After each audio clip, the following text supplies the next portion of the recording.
Hello there ladies and gentlemen, I'm Paul TX141 Walsh, welcoming you to an all new World of Warships video today, and this video marks my entry into the World of Warships category of the mighty Jingles' 500k subscriber contest. What I have in store for you is my standard commentary, but in the background you are going to see a Tier 7 match in my Tier 7 premium American cruiser known as the Atlanta.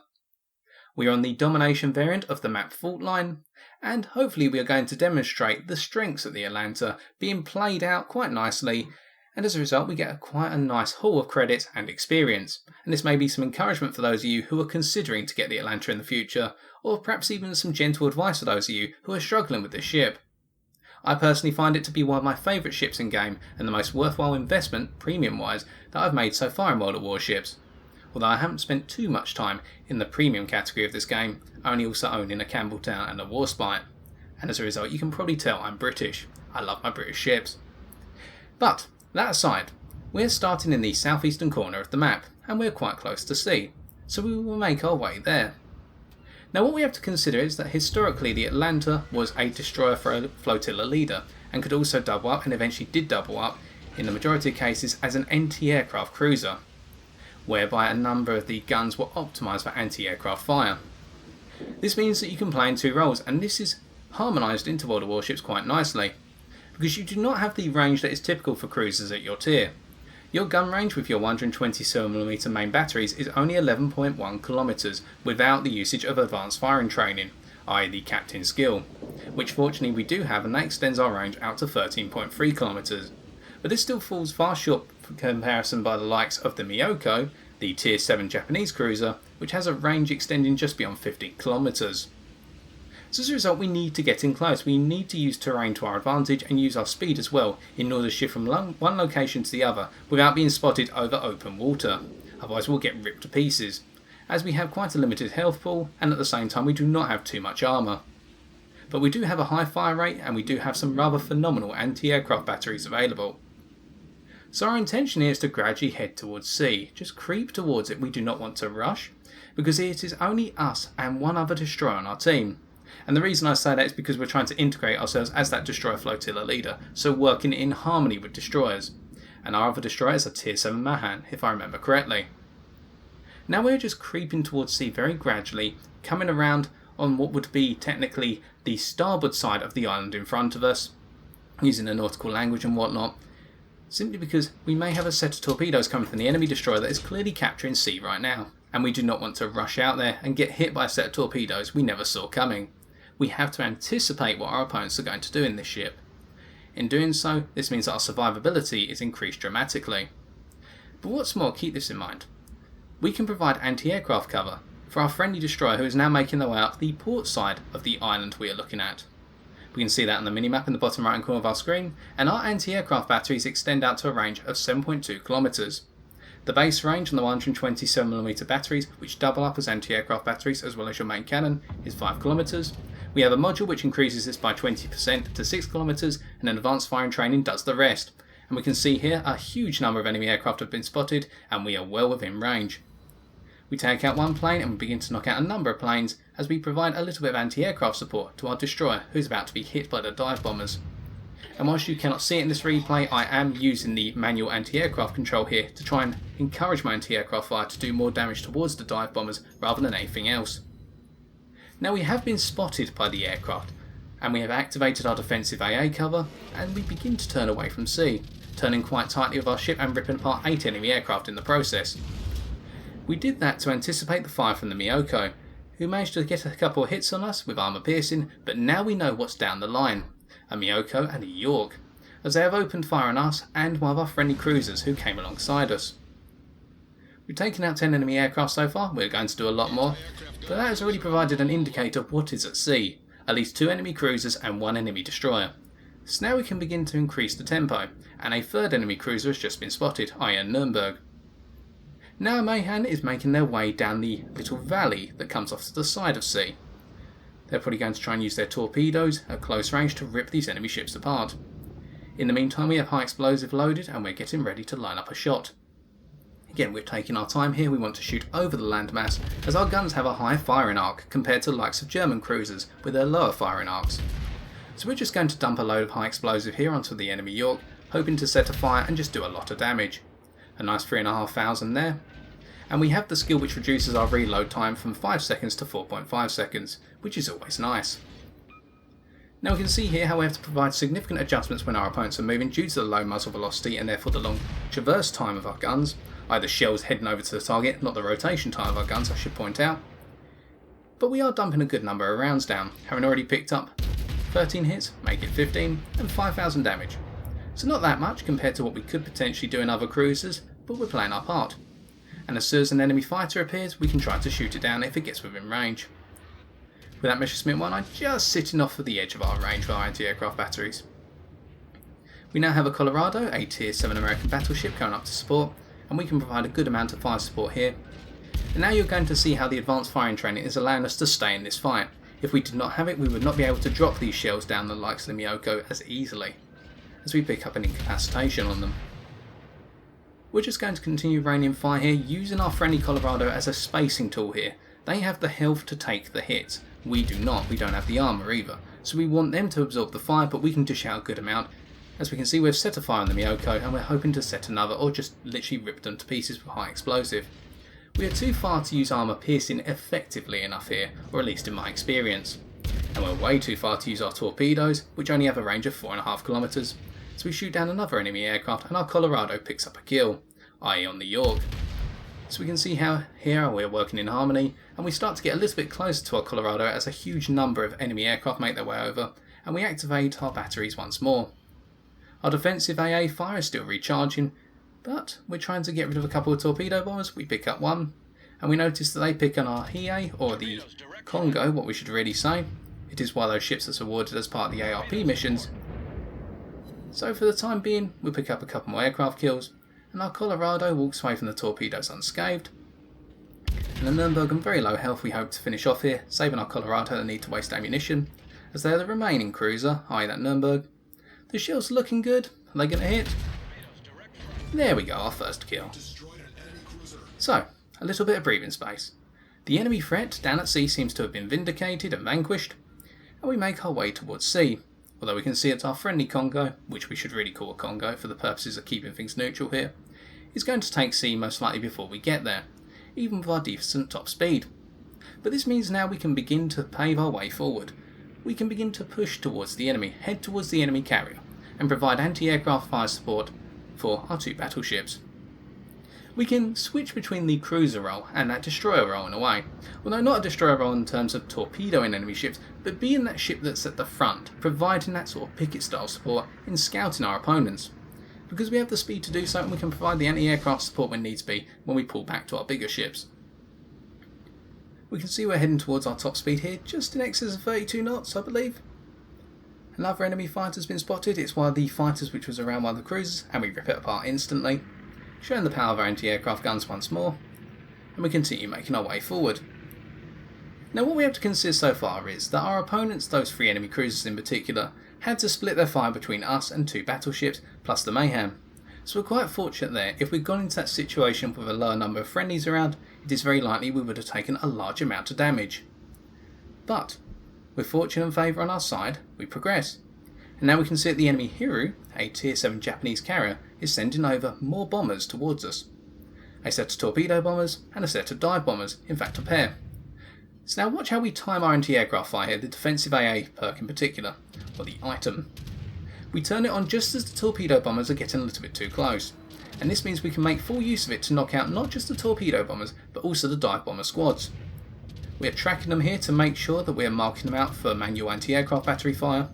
We take out the second squadron, that's 8 enemy aircraft taken down, 9, 10, 11, and is that dive bomber going to make it? No. That's all those planes knocked out, with 6 seconds left on the clock for our defensive AA fire. So sometimes you need to time your defensive AA fire just right to make sure that you can rip apart the enemy aircraft before they can even drop a single bomb or a single torpedo. I've made the mistake sometimes of activating it too early or too late in order to be able to defend myself and my allies, whether it be as part of the wider team or as part of a squad or a division. But when you time it right, the results are very satisfying. We have already dispatched 26 enemy aircraft, That's a personal record for me. Probably not great compared to some of you watching this video, but still, I'm quite proud of that.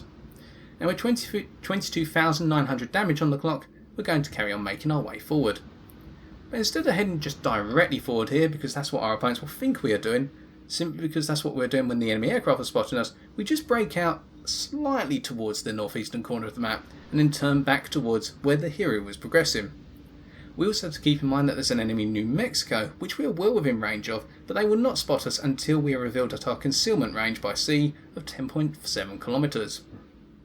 We'll carry making our way forward, and one day I do hope to have concealment expert on the ship in order to reduce its detectability values even further. It'll really work to our advantage. Now we can see in terms of the score that our team appears to be gradually losing A, but we are capturing B, so we do have the points advantage in this domination game. It would appear as though that our team has the superior number of ships remaining, although that can change very quickly on the fly. And the enemy carrier is causing us a large number of problems. Not our section of the fleet, who we have left behind, we're now quite alone here, but the rest of our fleet, especially those who are occupied more towards B and A. But having spotted the hero at this point, we are well within range to drop high explosive on them and to try and dispatch their ability to send out planes, either by setting their deck on fire.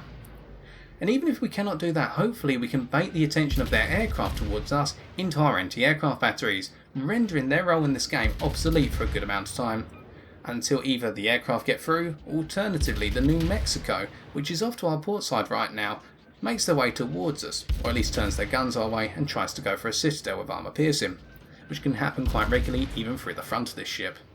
Again, a very low amount of armour in this ship. We are pursuing the hero, not potentially the most accurate shots being rained down on them, but we're doing our best to harass them. And we're waiting for the next set of enemy aircraft to come our way. Our defensive AA is only 30 seconds away, we are prepared, and we have incoming fire, most likely from the New Mexico, thanks to that captain skill being available to us. So we turn, making sure that New Mexico cannot hit us, and they fell a little bit short anyway, but we should be changing our direction every so often to make sure they cannot get a good lead on us. So a little bit of a mistake there on my part, just staying in one direction constantly.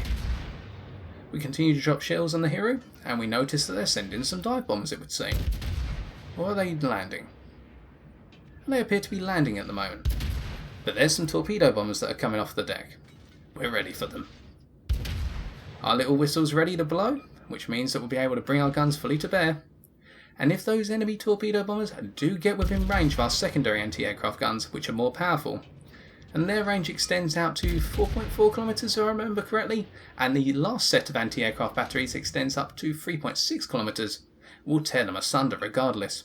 As we set the fire on the hero, and we activate our defensive AA against the torpedo bombers making their way in, and we rip them to pieces. As for enemy aircraft dispatch, we're going to carry on and continue to rip apart the hero gradually at distance as another set of torpedo bombers make their way in a suicidal attempt. Our anti-aircraft batteries dispatch them, and we've got some friendly fighters now between us and the dive bombers, which means that we are screened from those dive bombers and we can carry on. The hero gets eliminated by one of our friendlies, and we continue to progress towards the New Mexico now. Same approach, pursue and try and set on fire. We want to try and whittle down the hell state of the New Mexico. But let's think of it a different way, and why are we turning here? Well, the New Mexico has just taken a number of torpedoes, and what we have to remember is that whilst we are planning to harass enemy ships, we should also be objectively minded. Now, why are we saying that? Well, look at the scoreboard at the top. Our team is now behind, and look how the fortunes have changed. Earlier we said that both teams were at different numbers of ships, i.e. our team had a majority compared to the enemy team. Well, now we're even, and the enemy team has 2 capture points. So let's get back to B and take it, and therefore help secure the win. And at this point you can see I'm typing into the chat on the left hand side of your screen, I'm heading to B, can someone please go and capture A, or at least attempt to. I am hoping that our Colorado will try to, but instead they seem to be making their way towards B. If we do take just B, we will gradually build up more points than the enemy team, but it means if we lose a ship and they do not, it is very likely the game is going to swing completely into their hands for a win, and we do not want them to get that momentum. Well, that's going to take some time, even with our speed, to get to B. And you can see again, I'm trying to emphasise if the Colorado could please go to A, it would really help out at this point. But then again, I can see that strength in numbers, i.e. our cruiser alongside their battleship, alike at the very early stages of the game, would really work to our advantage as well. So we'll just have to play it by ear. Everyone has their own preference. I can't knock an ally for playing the way they want to. I have no control over them. We can see that our carriers continuing to harass the remaining enemy fleet, although rather unsuccessfully as their torpedo bombers go down very rapidly. To be fair, they were sailing into the likes of 2 New Mexicos by the looks of things, or at least 1, and they have pretty powerful anti-aircraft batteries with their fully upgraded hulls. So we make our way into B at this point. We start to capture. Now we're going to hold fire for the time being simply because we want this capture point. If we do not get it, it means our ability to win the game becomes incredibly restricted. We need to get some points on the board and then we can consider raining down fire at New Mexico. And you can see here how, despite being broadside, I'm trying to use my concealment, or the concealment of the Atlanta, to be able to get behind the rock just to the left of the firing shot here in order to hide myself before the New Mexico can fire. But this is a bit awkward.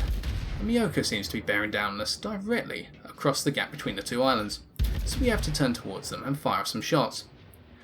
We've got incoming fire here, most likely coming from the New Mexico, although it actually turns out that there's another ship. We forgot about the enemy Colorado coming from A. We shoot down an enemy aircraft, but we're taking some fire from the Miyoko. We're taking fire on 2 fronts here. We're just going to have to continue on our way. Swerving as we go, we need to get behind some cover. And I would prefer to get behind the cover directly in front of me and essentially put myself between the Colorado and the Miyoko. That way they won't be able to fire at us, and it'll make it look as though we're in a very weak position. The Colorado fires some more armour piercing. It goes and straddles our ship. And it appears as though we've scored at least 1 fire on the Colorado, so that's working to our advantage as we gradually build up the damage on them. Now it's 76,000, and we are in position to hide from them for the time being. Now this is an incredibly weak position because we can be hit on both sides, but one little historical note to be in mind of. If I remember correctly, the Atlanta was the only American cruiser produced during the course of the Second World War which had the ability to fire torpedoes. And we have 2 batteries, 1 to each side of the ship, whereby we can fire a set of torpedoes which extends out to 4.5 kilometers and can do a good amount of damage. Now our opponents will not want to rush us at close range, simply because our torpedoes will rip them to pieces, even if they do manage to rip us apart via citadels. The enemy aircraft are spotting us, but our batteries are knocking them out instantly, i.e. our main batteries, for our anti-aircraft, and we're just going to sit here behind the island. We want to make it look as though we're presenting a broadside in order to try and torpedo anyone who tries to rush round, and that means our opponents are going to be encouraged to actually take the long way round, take a distant approach and not rush round onto the island. And what this means is that the 2 battleships behind us on our team are now in position to hit our opponents with full broadsides, or hit them with just the front guns and hit our opponents on their broadsides as they go broadside to take us out. A New Mexico fires over the island here towards our 2 friendly battleships, and we're in position here, waiting on the Miyoko and the New Mexico on the enemy team. Our torpedoes are prepped, but it's not very likely that we're going to be able to use them, especially as this Miyoko is taking their time to get to us, putting down fire on our friendlies behind us before rushing in to take us out. Fire's been exchanged and we can play no part for the time being. We're getting ready to fire, we're just waiting. We now have a nice angle, meaning that it's very likely that we will ricochet some armour piercing shells if fired at us, and we open up with armour piercing on the Miyoko at this point, putting all of our rounds into the landmass, but our second burst goes in very nicely, and we start to reverse, pointing the tip of our ship towards the Miyoko to lower their chances of getting a citadel, even with their 203mm cannon. Speaking of citadels, we pick up 3 citadels on the enemy Miyoko here and really pepper their ship, as our friendly Colorado rips them apart with full broadside, or on their full broadside it would seem. And the enemy Colorado comes charging forward as well, with a limited amount of health and presenting a full broadside to 2 battleships on our team. Even with a set of torpedoes bearing down on us, it's only time before our team takes the Colorado out and secures the victory. And quite fortunate as well, simply because we had a lot of torpedoes coming our way. Now let's take a look at those post-game stats. Well, our teammates definitely saved our bacon there, i.e. our friendly Colorado and Congo, right at the end when we had a set of torpedoes bearing down on us and a Colorado and a Miyoko respectively looking at us in the face at certain points. But for the victory we picked up 358,663 silver credits, 3,903 experience and 196 free experience. Now whilst we did not pick up any awards this time round, in terms of our battle performance we dealt out 95,017 damage, picked up in terms of ribbons 193 target hit ribbons, 36 enemy aircraft shot down, 3 incapacitations, 1 enemy ship destroyed, 6 fires set, 3 citadel hits, and 1 flag captured. Looking at the team score, we can see that our 2602 base XP was top of our team, although only by 552 compared to second place. I would definitely not say that we carried our team, but instead look at it in this manner. That we used the strengths of our Atlanta and mitigated our weaknesses wherever possible, playing as part of the team in certain cases, such as the initial efforts on C and the final contest over B, and at other points worked as an individual ship, i.e. playing alone, especially in terms of pursuing the enemy hero and distracting them into sending all of their aircraft towards us, at which point we could eradicate them thanks to our anti-aircraft batteries, rather than allowing them to send their aircraft over towards the rest of our fleet. And this is what enabled us to pick up our score. But credit should be dispersed across the entirety of our team, as you can only win for a team effort in the vast majority of cases, and that was reflected here. Looking at our detailed report, we can see that we hit a total of 7 enemy ships, damaging 6 and destroying 1. The 36 enemy aircraft we destroyed can be broken down as 32 aircraft from the enemy carrier, and the remaining 4 were from other ships, i.e. the battleships and cruisers. With our ship's main armament and torpedo armament, although we did not use that today, we can see that we dealt a total of 95,017 damage, whereby 72,615 of this came from 193 main battery shells. 169 127mm shells accounted for 55,011 base damage, and 24 armour-piercing shells of the same calibre accounted for 17,604 damage, with the outstanding 22,402 coming from the 6 fires set with our high explosive rounds. And this just goes to show you that even with a 5% fire chance on your main armament with a ship, because of the sheer number of shells you can drop down on your foe, one of them eventually will cause a fire, and that can lead to a substantial amount of damage being dealt in the long haul. And in terms of the damage we received, we picked up 10,578, and we would have definitely picked up a lot more if the game had continued, simply because we were going to take a torpedo from that Miyoko. Although it would not have finished us off, it would have left us in a very low health state. And we can see that all of the damage we took was from artillery fire, 7 high explosive shells dealing 4,752, and 4 armour-piercing shells dealing 5,826. We can see how susceptible we are to armour-piercing shells in particular. Finally, coming on to our credits and experience earned, we can see that after all deductions and modifiers factored in, we walked away without a premium account with 329,681 silver credits and 3,903 experience. In conclusion then, hopefully today we've demonstrated the potency of the Atlanta in a tier 7 matchup, and how when the ship is played to its strengths whilst avoiding its weaknesses, it can have a great influence on the outcome of a given match, and at the same time earn its owner a good amount of credits and experience. It is a rather difficult ship to get used to at first in my opinion, simply because it embodies the principle of a cruiser-destroyer hybrid, whereby when starting the game it is advisable to sit back with the main fleet, especially if there are carriers available on both teams, as you can provide a good amount of anti-aircraft cover in fire and bring down a large number of enemy planes before they can hit their targets. Meanwhile, the rest of your team will be able to stay alive thanks to your efforts and begin to break apart the leading elements of the enemy fleet, such as the destroyers and cruisers that push too far forward.